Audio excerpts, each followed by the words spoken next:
title The Idiom Exchange, a deep dive into everyday wisdom. Let's kick off today's deep dive with a phrase that's deceptively simple but widely used in politics, crime dramas, and even daily life. Keep a low profile. How would you break it down for someone who hears it but doesn't quite grasp the nuance? Great choice. Keep a low profile essentially means to avoid attracting attention to oneself, often intentionally and strategically. It's not just about being shy or introverted. It's a conscious choice to stay under the radar. Think of a whistleblower after testifying or a politician caught in a scandal.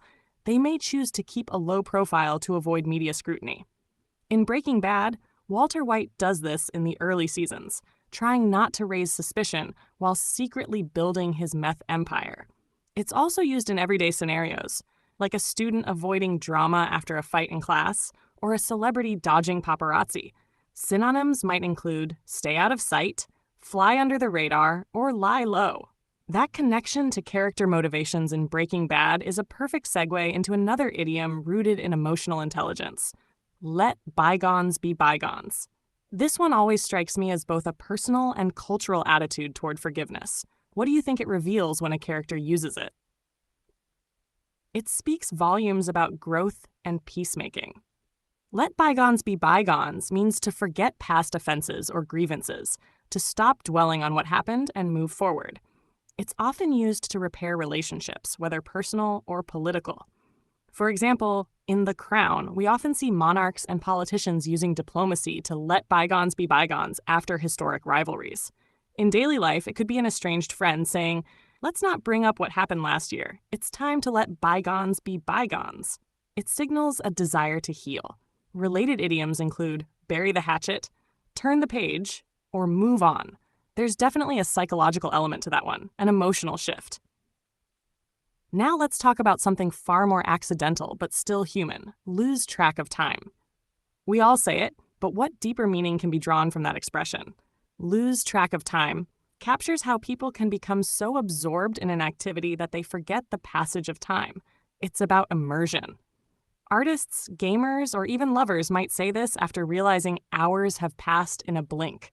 In the movie Inception, the dream layers cause characters to literally lose track of time. It also reveals priorities. What someone loses time doing often reflects what they value. If a character in a novel repeatedly loses track of time reading poetry, it tells you something.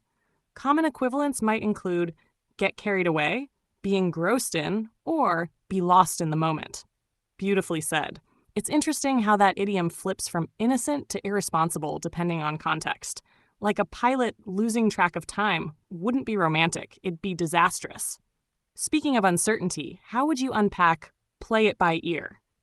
Play it by ear comes from music, where musicians improvise instead of following a written score. In idiomatic terms, it means to handle a situation as it unfolds without a fixed plan. This is the go-to line in spy thrillers when operatives are heading into unpredictable territory. In Mission Impossible, Ethan Hunt practically lives by it. But it also applies to everyday moments, like deciding whether to go out with friends depending on your mood later. It implies flexibility, spontaneity, and a willingness to adapt. Synonyms include wing it, go with the flow, and take it as it comes. That fluidity ties in nicely with our final idiom, rule of thumb. This one's a bit more grounded and even mathematical in a way. What can you tell us about it? Rule of thumb refers to a general principle derived from practice or experience, not hard science. It's used when someone makes an estimate based on what usually works. For instance, a mechanic might say, as a rule of thumb, oil should be changed every 5,000 miles. It implies a shortcut to decision-making that's reliable but not exact. In politics, a senator might use a rule of thumb when calculating how long a bill will take to pass based on past sessions. The expression likely originates from carpentry, where thumbs were once used to take quick measurements. Synonyms include general guideline, ballpark estimate, and practical principle. That was a comprehensive tour through some of the most relatable idioms in English. They may sound simple, but as we've seen, they carry rich layers of meaning and cultural weight. Exactly, and that's what makes idioms so fascinating. They compress emotion, context, and wisdom into a few memorable words. Always a pleasure dissecting them with you.